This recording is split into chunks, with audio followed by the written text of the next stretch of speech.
আল্লাহ বলেছেন তোমরা আমার ইবাদত করবে, আমার ইবাদত ছাড়া অন্য কারো ইবাদত করবে না। আর আমার ইবাদতের পরে ওয়াবিল ওয়ালিদাইনি ইহসানা, তুমি তোমার পিতামাতার সেবা করবে, তোমার পিতামাতার সঙ্গে সৎ ব্যবহার করবে।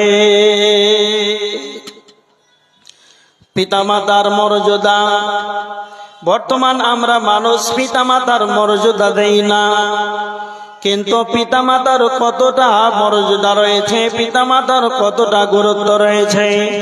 বিশ্বনবী বলেছেন, মিশকাত শরীফের হাদিস 61 নম্বর হাদিস, আল্লাহর নবী বলেছেন ওয়ালা তাউক্কান্না ওয়ালিদাইকা ওয়া ইন আমরাকা আন তাখরুজা মিন আহলিকা।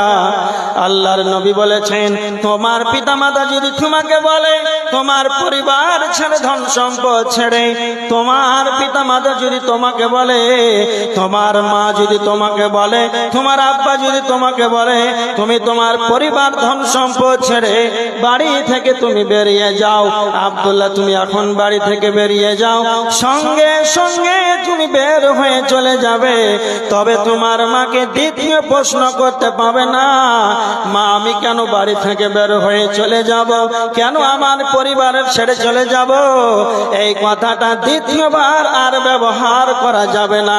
তোমার মা যদি বলে চলে যাও, চলে যাবে, দ্বিতীয়বার কথা বলা যাবে না। তোমার পিতামাতার সঙ্গে, পিতামাতার সঙ্গে কতটা পিতামাতার গুরুত্ব দিয়েছেন, কতটা মর্যাদা দিয়েছেন বিশ্বনবী।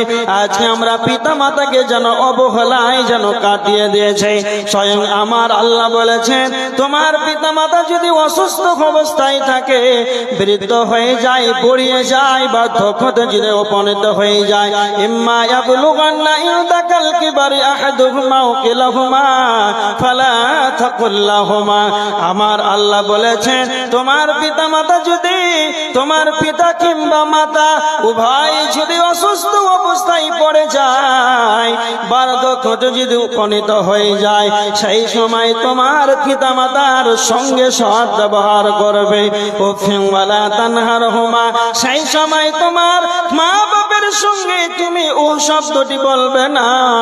তোমার মায়ের সঙ্গে তোমার পিতামাতার সামনে তুমি জোরে কথা বলবে না, উঁচু কণ্ঠে কথা বলবে না, ধমক দিয়ে কথা বলবে না, ঘোষণা করে কথা বলবে না।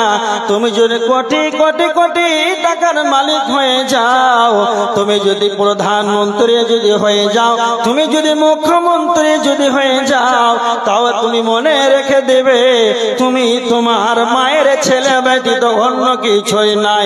তুমি তোমার মায়ের ছেলে, তোমার মাকে তুমি জোরে কথা বলার তুমি অধিকার রাখো না। এই জন্য আমার আল্লাহ বলেছে তুমি তোমার মায়ের সঙ্গে কেমন ভাবে কথা বলবে। ওয়াকুল্লাহুমা কাওলান কারীমা, তোমার মা বাপের সঙ্গে নরম নরম নরম ভাষায় কথা বলবে, উঁচু কণ্ঠে জোরে ভর্ৎসনা করে কথা বলা যাবে না।